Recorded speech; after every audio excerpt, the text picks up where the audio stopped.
আসসালামু আলাইকুম। বাংলাদেশ ভার্সেস পাকিস্তানের সেই চালচল্যকর ম্যাচ আম্পায়ার বল হাতে নিয়ে আসছেন। এই মুহূর্তে স্বাগতিক পাকিস্তান এবং বাংলাদেশ হাত মেলানোর দুই ক্যাপ্টেন এবং টসের সময় এখন দেখা যাক কারা টসে জেতে।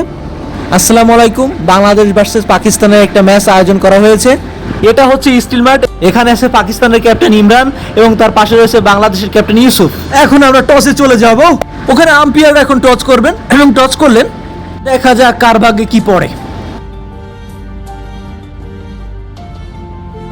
টস জিতেছে পাকিস্তানের ক্যাপ্টেন ইমরান। কি নেবেন, ব্যাটিং না বোলিং? বল ফার্স্ট। টস হেরে যে আপনি ব্যাটিং পেলেন, আপনার অনুভূতি কেমন? আমি অবশ্য বোলিং নিতাম, তবে যেহেতু টসে হেরে গেছি বল ব্যাটিং করছি। ওকে, বেস্ট অফ লাক, দেখা যাক কি হয়। তো আমরা টসে হেরে ব্যাটিং করার পরে আমার টিম পার্টনার হাসিব, আমরা চেষ্টা করবো ভালো কিছু করার। আমরা বল ফার্স্ট করেছি, আমার টিম পার্টনার হলো আলিফ, একদম ফার্স্ট বলার। এবার শুরু হয়ে গেল বাংলাদেশ ভার্সেস পাকিস্তানের সেই ম্যাচ। হাসিব চলে গেলেন স্ট্রাইক এন্ডে, দেখা যাক সে কি করে। প্রথম বল ফেস করবেন হাসিবুর রহমান এবং বল করলেন আলিফ সদরে চালালেন, কিন্তু এই বলে সিঙ্গেল নিতে পারলেন না। পরের ওভারে ইমরান বল করলেন, পুশ করে আলতো করে রান নেওয়ার চেষ্টা এবং রান নিলেন। দলের খাতা খুললেন 1 রানে 0 উইকেট। পরের বল মোকাবেলা করার জন্য ওখানে ব্যাটসম্যান প্রস্তুত। বলার বল করলেন এবং হোয়াইটে যে এবং ক্যামেরার উপর লাগলো এবং ক্যামেরা ভেঙে গেল মনে হচ্ছে কিছুটা ওখানে ক্ষয়। পরের বল মোকাবেলা করলেন এবং সজোরে ব্যাট চালালেন এবং বল চলে গেল সীমানার বাইরে। What a big 6। রানের সংখ্যা 7 বিনা উইকেটে। পরের বল করার জন্য দৌড়ালেন এবং সজোরে হাঁকালেন 1 রানের জন্য রান। ওখানে পরের বল করতে আসলেন আলিফ, ব্যাটসম্যান এখানে প্রস্তুত এবং বল করলেন এবং সজোরে ব্যাট চালালেন, বল চলে গেল সীমানার বাইরে। What a big 6। ওখানে 3 ওভারে 14 রান বিনা উইকেটে।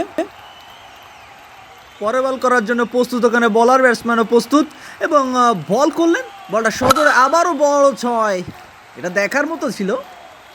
ওখানে ব্যাটসম্যানকে খুবই কনফিডেন্স দেখা যাচ্ছে। আর রান কিন্তু 3 ওভারে 20 রান বিনা উইকেটে। দুর্গুণ ব্যাটসম্যান খুবই দুর্দান্ত খেলছে। পরের বল দেখা যাক কি করে। গুটি গুটি পায়ে বলার এগোচ্ছেন এবং ব্যাটসম্যান ব্যাট চালানো এবং কাভারের উপর দিয়ে বিশাল বড় 6। তাদের দুজনের জুটি খুবই সাবলীলভাবে সুন্দরভাবে এগোচ্ছে। দেখা যাক কি করে। পরের বল করলেন এবং আবারও 6। এটা কি ছিল? এটা আরও বড় ছিল। ওখানে 3 ওভারে 34 রান। পরের বল মোকাবেলা করার জন্য ইউসুফ প্রস্তুত। ইমরান বল করলেন, সাবলীলভাবে খেললেন কিন্তু রান নেওয়ার চেষ্টা এবং 1 রান এবং 1 রানে খুব সুন্দর ফিল্ডিং করলেন ওখানে আলিফ। এখানে আরেক রান নেবে বলে দেখা যাচ্ছে এবং নিতে পারলেন এবং ওখানে আউট করে দিলেন আলিফ। খুবই দুর্ভাগ্যজনকভাবে ইউসুফ আউট হয়ে গেলেন। এখানে একটা বোঝাপড়ার ভুল হয়েছে, কিন্তু আলিফ এখানে তার নৈপুণ্যতার পরিচয় দিয়েছে। পরের বল করার জন্য ওখানে গুটি গুটি পায় ইমরান বল করলেন এবং আলতো করে পুশ করলেন 1 রানের জন্য। এটা রিস্কি রান ছিল কিন্তু রানটা কাভার করে ফেললেন ওখানে ব্যাটসম্যান। ওখানে 36 রানে 4 ওভার 1 উইকেট। ওখানে আবারও বল করার জন্য প্রস্তুত এবং বল করলেন, ব্যাটসম্যান সজোরে হাঁকালেন এবং বলটা 6 পরিণত হলো। ওখানে বাংলাদেশ দলের 42 রানে 4 ওভার। আবারও উইকেট প্রান্ত থেকে বল করলেন এবং আবারও সজোরে সোজা হাঁকালেন এবং বল চলে গেল সীমানার বাইরে। এবারও একটা 6।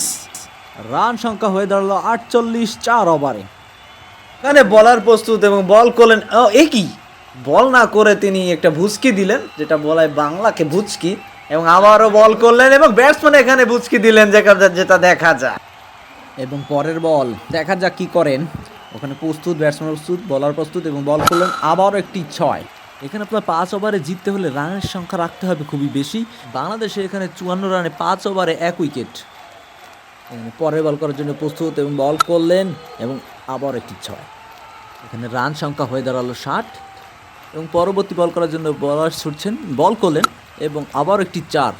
বল চলে গেল কাভারের দিক দিয়ে। রান সংখ্যা দাঁড়ালো 64। আবারও বল করার জন্য প্রস্তুত এবং ওখানে আলিফ বল করলেন, ব্যাট হাঁকালেন এবং আবারও একটি 4-এর মার। এই 4-এর মাধ্যমে ব্যাটসম্যান তার অর্ধশতক পূরণ করলেন। তিনি প্রথম থেকে আগ্রাসী মনোভাব নিয়ে ব্যাট করছিলেন এবং তার ব্যাট করার পদ্ধতিটা খুবই সুন্দর ছিল। এরই মাধ্যমে বাংলাদেশ নির্ধারিত 5 ওভারে 68 রানের টার্গেট দিলেন।